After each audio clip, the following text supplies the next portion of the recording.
Hello. It's been a minute since I've been on here. Um, no particular reason, but busy with work and other things, and it's not always easy to get the time that I need to do something like this. You'd think, oh, hey, it's only 10 minutes and maybe half an hour to get it to upload, and yeah, sure, so about an hour. But you'd be surprised how hard it can sometimes be to get an hour free when I can come do something like this. Some days, some weeks, it's very difficult, but I'm going to try. So, anyway, um, so I went to a therapist that I'd been attempting to get into therapy for a little bit, and I finally got in, and you know, we talked about various things, of course, as you do in your intake, and unofficial diagnosis. In fact, not even necessarily a diagnosis, just something she said she noticed was a little bit of narcissism on my part, and I thought that's pretty funny. I very recently uh, looked into what I understood to be, anyway, the traits of a narcissist.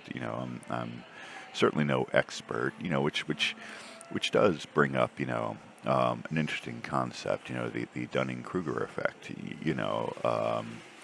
Looking at looking at the traits of a narcissist without the appropriate, educational background, without the appropriate knowledge of psychology, without that deeper training, you know, could I really understand those traits well enough to determine things?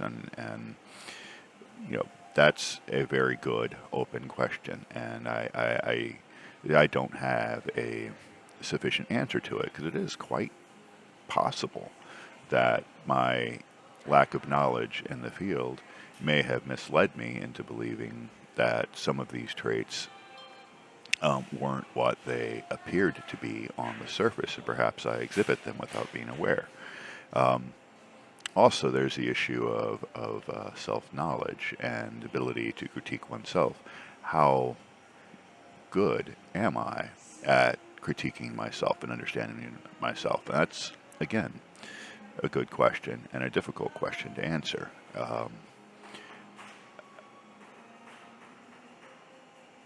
What's interesting to me is one of the things she said that made it appear I was narcissistic is that I thought I was always right about things. And I thought that was kind of an. I don't know anybody who goes around spouting beliefs that they believe to be false.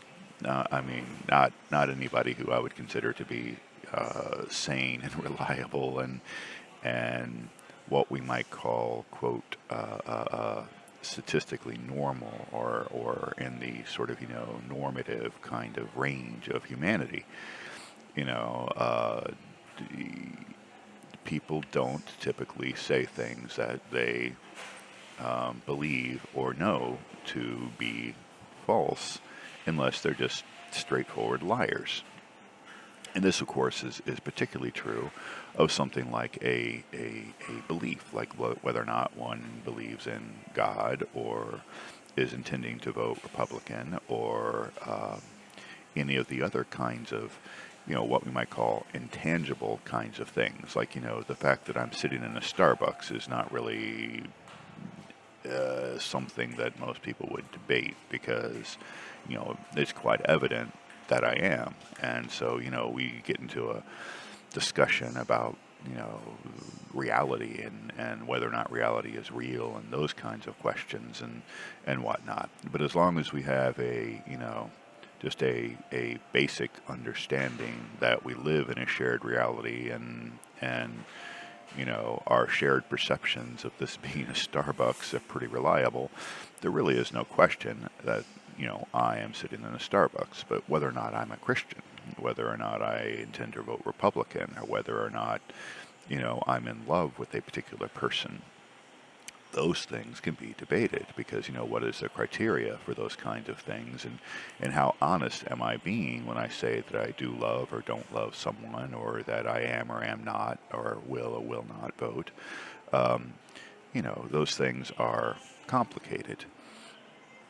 and open to some degree of interpretation. And then you've got matters of strictly taste, like, is Taylor Swift a better recording artist than, say, Kid Rock? And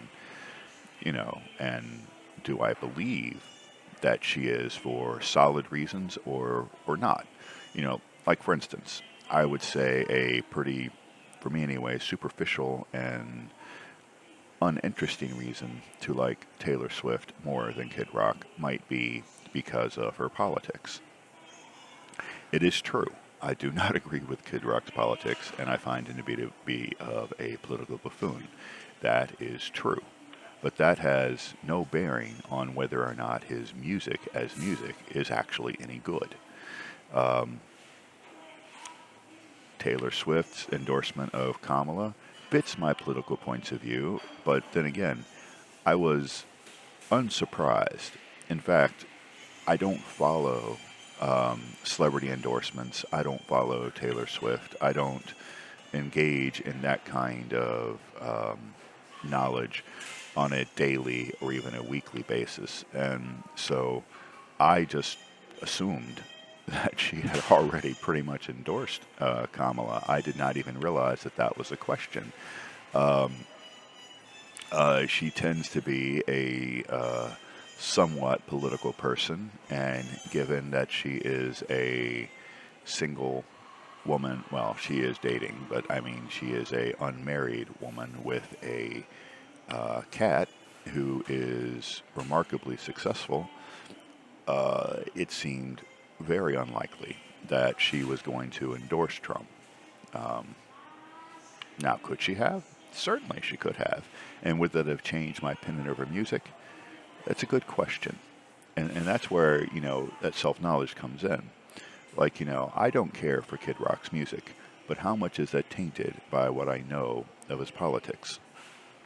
And it is, to some extent. But not in the direct sense like, oh, he endorses Trump, therefore he must be terrible. No, it's more that deliberate appeal to that white supremacist, primitive, nativist notion. It's that negativity towards other people. It's that redneck white boy approach that I find to be offensive. Um, but had he just endorsed Trump and had decent music, I don't know how that would have affected me, you know. Like, say Ted Nugent. Ted Nugent. Some of Ted Nugent's early material is actually quite good. And my understanding is he's been basically political from day one. I mean, I honestly don't really know for certain about that. I know that more recently he's become more politically strident. His current music, I just plain and simple don't listen to. But some of his earlier stuff, his first few albums, I think are quite interesting. And I'm certainly not that familiar, but some of his stuff with Amboy Dukes is also interesting to me. And his guitar playing ability, although I think there are much, much better guitarists out there, his guitar playing ability is not shabby. I mean, he does belong on some list of great guitarists in history. He doesn't belong at the top of the list by any means. I mean, there are easily, I would say, easily 10 to 15, if not 20, better guitarists who I could name. But that's neither here nor there. He's still a quite good guitarist in the overall pantheon of guitarists out there in the world. So, but in any case, to get back to me and Narcissist,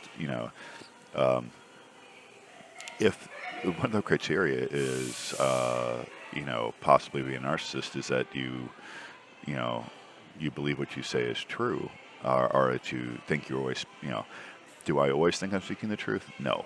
Do I do my best? Yes, because truth is a deeply held belief that I hold about the way I want to present myself to the world.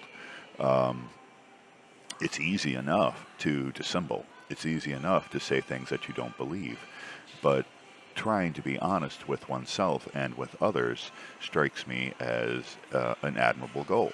And, certainly I have beliefs that I have not examined thoroughly.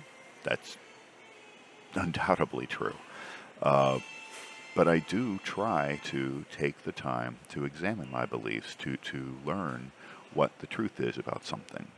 Like, if we were to discuss something like gun control, or we were to discuss something like abortion, or we discuss something like women's rights, or discuss, issues that are oftentimes in the public sphere these days, like transsexuality, my views are partially just what I feel, but they're also informed by what I understand of the field.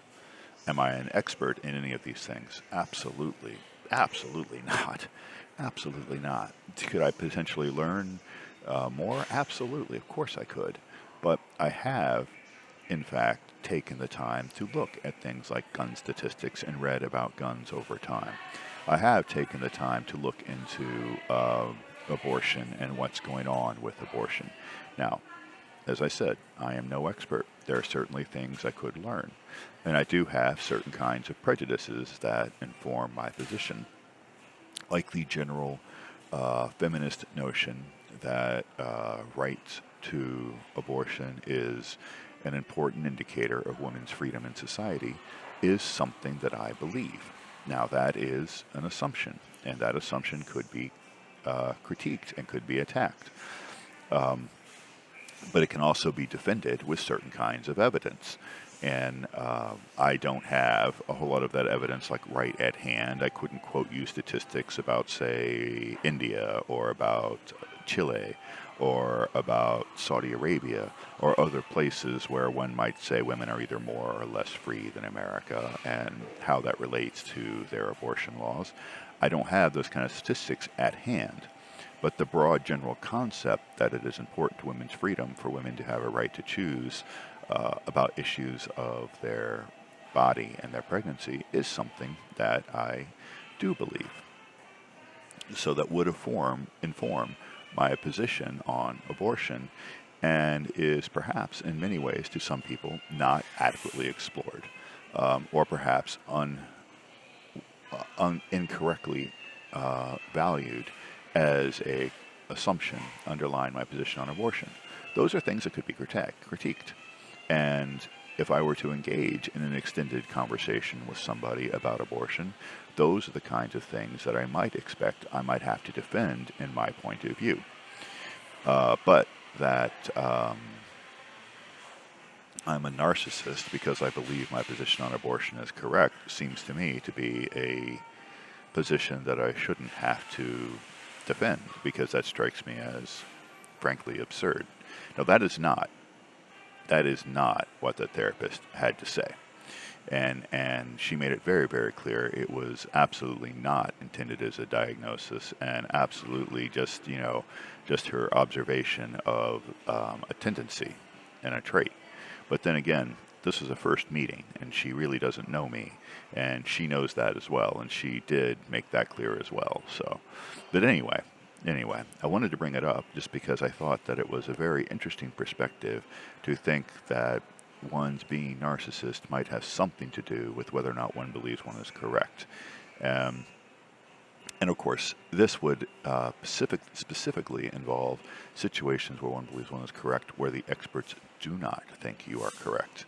Just to use a trivial example, in this case, because I don't really want to get too deeply into politics here, is Trump's belief that a tariff would be helpful for the United States. Trump is absolutely not an expert in economics. And the majority of people who are, in fact, experts in economics would disagree strongly with that.